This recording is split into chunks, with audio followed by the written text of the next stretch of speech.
Les amis, ces derniers jours ont été compliqués pour Lamine Yamal. Depuis sa défaite face au Portugal en finale de Ligue des Nations, il subit un acharnement de toutes parts, de tous les côtés, de la part de ses haters, ses détracteurs qui lui en veulent pour son arrogance, etc., etc.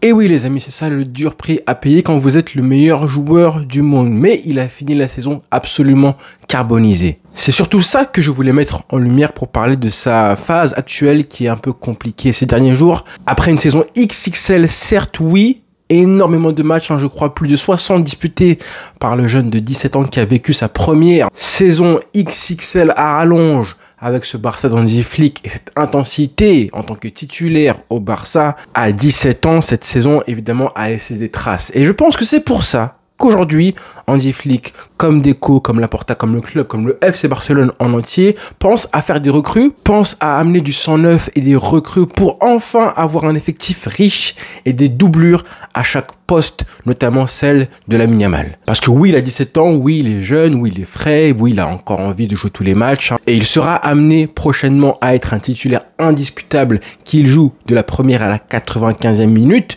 Mais on oublie qu'il a 17 ans, presque 18 si vous voulez, mais à son âge, ce n'est pas normal de terminer toutes les rencontres sans exception, de jouer toutes les minutes, de jouer toutes les compétitions à fond et de terminer la saison du coup avec plus de 60 matchs joués à son âge. Ce n'est pas normal. Raison pour laquelle on est d'accord avec l'idée d'un club qui cherche à amener du sang neuf, une doublure et des renforts pour pourquoi pas faire souffler un Lamine Yamal. Sauf que coup de théâtre, aujourd'hui, on a l'information en une de page en plus, venant du quotidien Mundo Deportivo, donc c'est pas n'importe qui nous parle d'Ivan Perisic, 36 ans, croate, que tout le monde connaît évidemment, qui est passé par beaucoup de clubs, dont le Bayern Munich, dont l'Inter Milan, mais évidemment, il a joué avec Hansi Flick lors de la saison incroyable en 2020.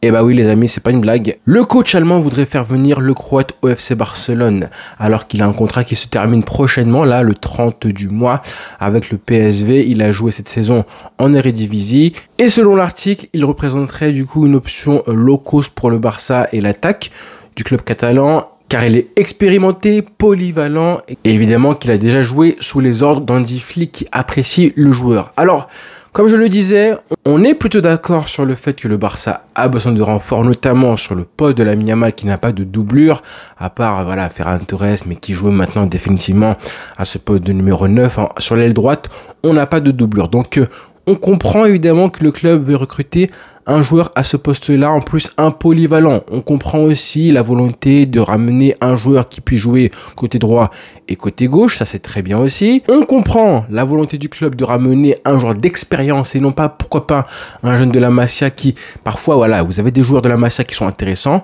mais on n'est pas à l'abri d'avoir des flops, comme c'est arrivé récemment. Il faut arrêter de croire que tous les 6 mois, tous les 3 mois, on aura un joueur de la Masia qui sera performant. D'accord, on en aura des prochains qui vont arriver, mais il y aura aussi des flops. Donc ramener un joueur d'expérience qui a justement connu le haut niveau, la Ligue des Champions qu'il a remporté en plus, et qui a cette garantie d'un niveau, quoi qu'il arrive, moyen, excellent en tout cas, un bon niveau, notamment dans les grands rendez-vous en Ligue des Champions, c'est aussi une bonne idée. Ramener aussi un joueur qui a déjà joué avec Hansi Flick, c'est aussi une excellente idée, parce que là, comme je disais souvent, Hansi Flick a gagné et a mérité le droit de pouvoir faire un mercato un peu plus à son image, selon ses besoins dans l'effectif, selon les manques évidemment, mais aussi selon son style de jeu. Il a mérité ça après la saison hyper aboutie qu'il a pondue. Donc honnêtement, la moindre des choses, c'est continuer à le faire confiance. S'il veut ramener un joueur qui a déjà été sous ses ordres, c'est qu'il connaît le potentiel de ce joueur. Maintenant, sincèrement, est-ce qu'il n'y a pas des options largement plus pertinentes, j'ai envie d'utiliser le mot pertinent,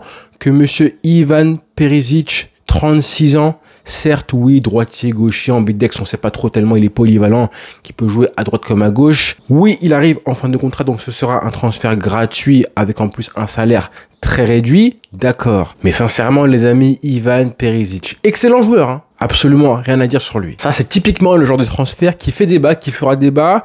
Le Barça a recruté récemment, depuis 2-3 ans, quelques joueurs qui étaient en fin de cycle. Je pense à Gundogan, à João Cancelo, Félix, et je pourrais évidemment ajouter Oriol Romeu, tous ces joueurs qui étaient un petit peu dans le creux de la vague, qui avaient une situation contractuelle un petit peu compliquée et qui étaient pour le Barça ce qui s'appelle des opportunités de marché. Mais moi, quand je vois Perisic du coup désiré par Hansi Flick. Je comprends que là, en fait, on comprend de plus en plus avec les rumeurs mercato, le profil des ailiers apprécient Hansi Flick. Ce sont tous, vraiment tous, pas forcément des dribbleurs hors pair, évidemment, à part Lamine Yamal qui était déjà là, mais plus des travailleurs. Des joueurs qui ont faim, qui sont des compétiteurs plus qu'autre chose, qui vont à l'effort, que ce soit les Rafinha, que ce soit évidemment Luis Diaz, et on va reparler évidemment. Tous ces joueurs correspondent au style demandé par Hansi Flick. Donc on va lui faire confiance. C'est pas non plus une trompette, loin de là Perisic. Il a quand même marqué, j'ai vu les statistiques cette saison, 16 buts et 11 passes D. Évidemment, c'est dans le championnat hollandais en Eredivisie, mais bon, ça reste un très bon joueur. Maintenant, le problème des joueurs qui prennent de l'âge, c'est que tu sais pas à quel point ils déclinent chaque année. Tu ne sais pas à quel point l'année suivante, ils vont être un peu moins bons et le rendement va commencer à décliner. On le voit aujourd'hui avec Lewandowski. Et je pense qu'on voudrait éviter des moments, des matchs où on a une attaque avec Perisic, Lewandowski, comme si on était en 2020 au Bayern Munich. Donc pour l'instant, à suivre, on va prendre des pincettes sur le dossier Perisic. Si j'en parle, c'est évidemment que hier soir, on a aussi vu un match magnifique entre l'Argentine et la Colombie et un Luis Diaz qui a régalé en marquant un de ses buts. Si vous l'avez pas encore vu, allez le voir. Il se l'est fait tout seul face à une défense qui n'est pas n'importe laquelle. C'est évidemment l'Argentine avec Cristiano Romero face à lui qui s'est fait effacer. Pareil pour toute la défense, à savoir 4 joueurs qui ont été, pas dribblés, mais en gros, il a réussi à passer entre 4 joueurs et à aller tromper Dibu Martinez. Donc, sacrée performance. En plus, c'était en Argentine, face à un Messi qui a joué, qui a été assez bon, même si je l'ai trouvé un petit peu moins bon que le match précédent où il était entré en jeu. Un Messi, bon. Quand je vois que le club est prêt à se pencher sur Perisic, ça me fait encore une fois penser à Messi qui pourrait revenir au Barça. Ça me fait penser forcément à Messi et à un retour au Barça, mais bon, voilà, c'est fini, on le sait. Luis Diaz, c'est vraiment quelqu'un en tout cas. Attention à lui, 27 ans, à son prime, qui montre des choses intéressantes, qu'il est du coup un joueur confirmé, qui pourrait en plus bénéficier du fait que là, Liverpool a fait un gros investissement en faisant venir monsieur Florian Wirtz, le numéro 10, le joueur allemand Florian Wirtz. Donc, peut-être que ça va faciliter une volonté de laisser partir le joueur colombien par Liverpool à suivre. Ce qui est bien, c'est qu'on a tout de suite eu des nouvelles de Mundo Deportivo qui disaient que la venue éventuelle de Perisic ne remettait pas du tout en question la volonté du Barça de faire venir une pointure à ce poste d'ailier gauche. Donc c'est vrai que Perisic, s'il vient et qu'en plus tu fais venir un Luis Diaz ou un Nico Williams ou je ne sais qui, tu as un Perisic comme doublure de Lamine Yamal et du futur ailier gauche qui sera potentiellement recruté par le Barça. Et peut-être que c'est comme ça que Hansi Flick et Deco veulent construire du coup l'attaque et l'effectif du FC Barcelone. Affaire à suivre les amis. Rendez-vous très vite du coup pour reparler du mercato et demain vidéo spéciale Lamine Yamal. Voilà les frères, bonne soirée à tous et rendez-vous très vite.